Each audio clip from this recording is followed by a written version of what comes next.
Hello friends, कैसे हैं आप सब? होप आप बहुत अच्छे होंगे। Welcome back to my channel Career Point with Shashwati. दोस्तों, मैं आज आपके लिए कुछ गवर्नमेंट वैकेंसीज लेके आई हूँ जो एनटीपीसी तरफ से निकल के आया है। एनटीपीसी का full form national thermal power corporation. ये गवर्नमेंट ऑफ इंडिया का ऑफिशियल वेबसाइट है एनटीपीसी का।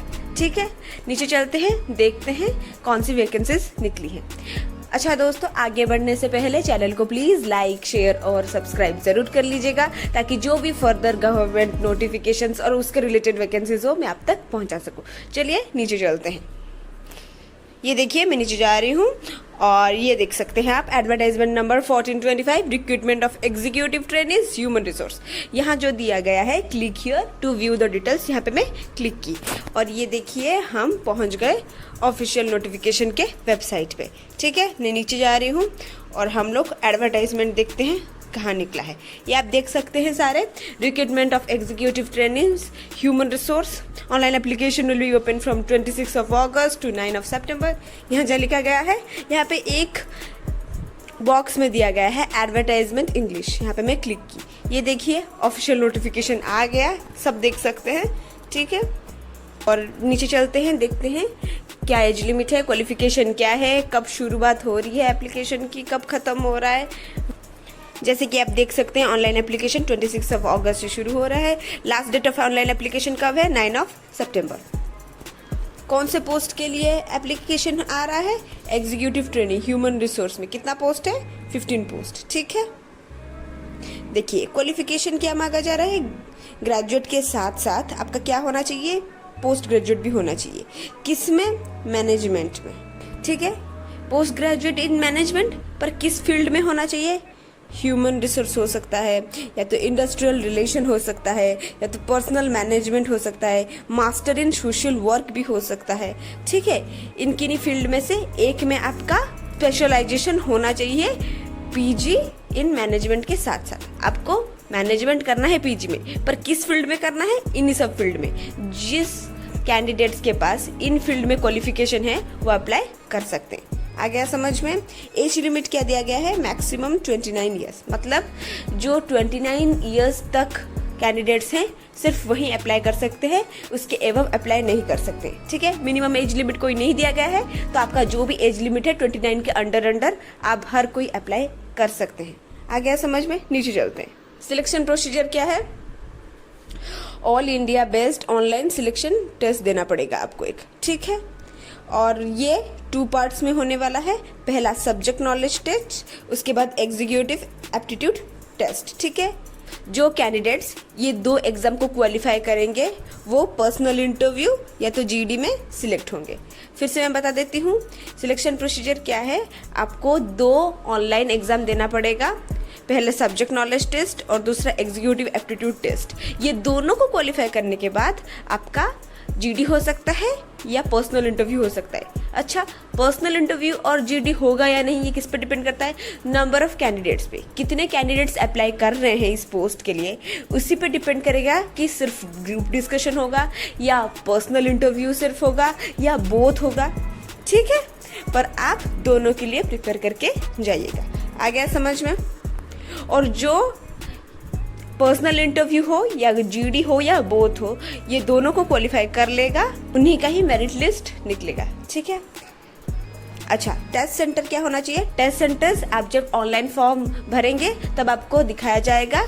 जिन 2 सिटीज में आपको अप्लाई करना है आप प्रेफरेंस वाइज दे दीजिएगा। प्रेफरेंस 1 में क्या होना चाहिए, प्रेफरेंस 2 में क्या होना चाहिए। ठीक है, further changes application form fill up करने के बाद नहीं किया जाएगा, इसलिए अच्छे से सोचना फिर ही टेस्ट सेंटर भरना। ठीक है, ये देखिए टोटल 15 पोस्ट है।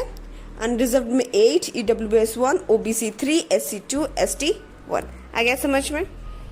आपका बेसिक पे 40,000 होगा, आगे बढ़ के 1,40,000 तक जा सकता है। ठीक है, ये आपका पे स्केल है। समझ में आ गया? प्लेसमेंट कहाँ होगी ये एनटीपीसी डिसाइड करेगा कि आपको कौन सी जगह पे पोस्टिंग देनी है। आपके 1 ईयर ट्रेनिंग के बाद ही आपकी पोस्टिंग डिसाइड होगी। ठीक है, रिलैक्सेशन के बारे में बात कर देते हैं।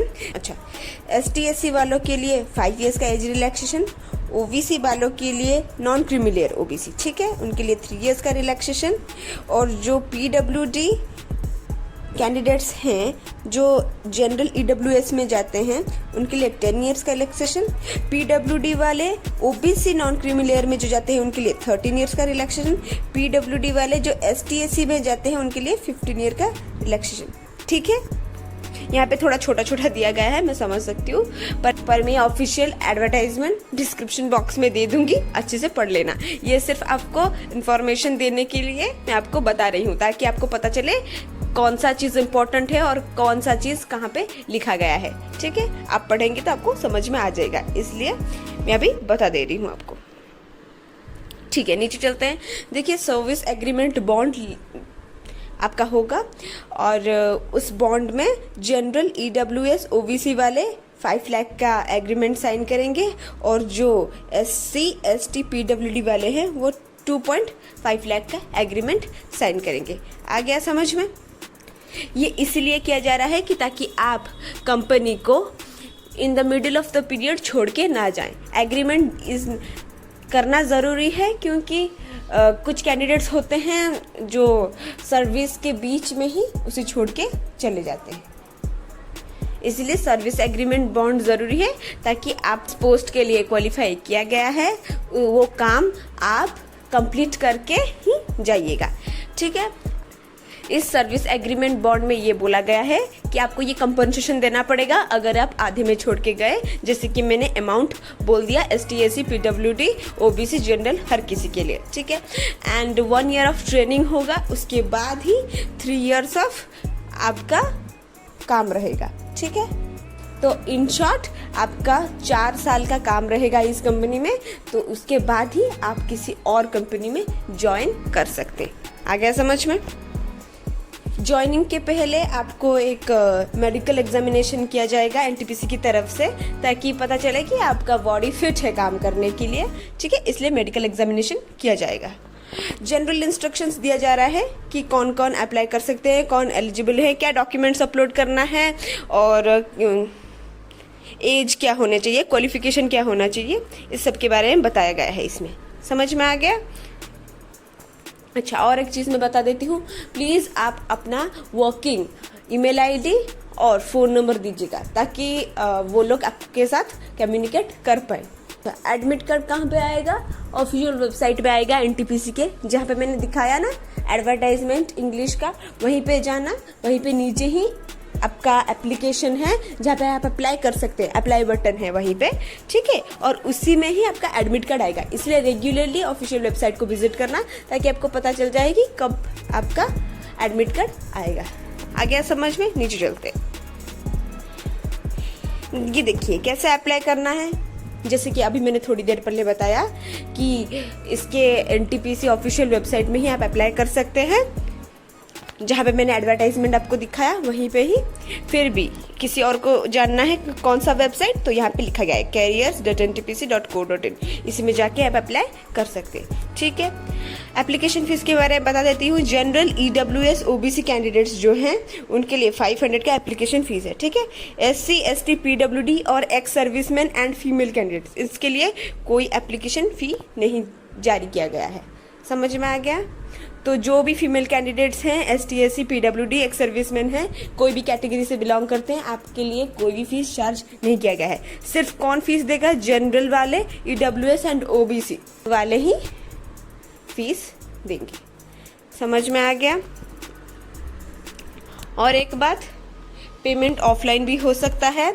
इस नोटिफिकेशन को जब आप पढ़िएगा तब यहाँ पे प्रोसेस लिखा गया है कि आप ऑफलाइन कैसे एप्लीकेशन फ़ी डिपॉजिट कर सकते हैं। पढ़ना, उसके बाद ही एप्लीकेशन फ़ी ऑफलाइन डिपॉजिट करना है।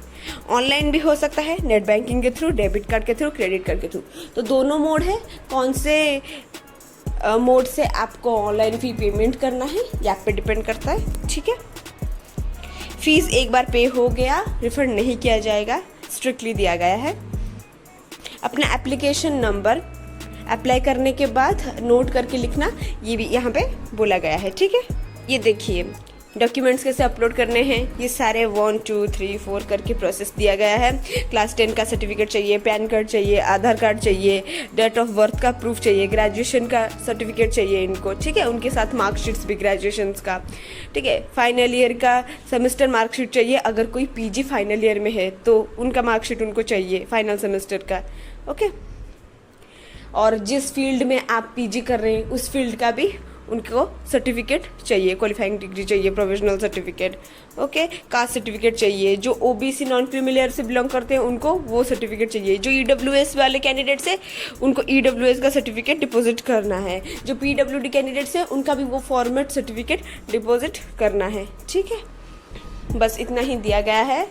एप्लीकेशन फॉर्म भरने से पहले इस पीडीएफ को अच्छे से एक बार आके पढ़ लीजिएगा। मुझे पता है मैं थोड़ा छोटा छोटा लिख रहा है, पर फिर भी बता रही हूँ आपकी नॉलेज के लिए, आपकी जानकारी के लिए, ताकि आप कोई गलती ना करें।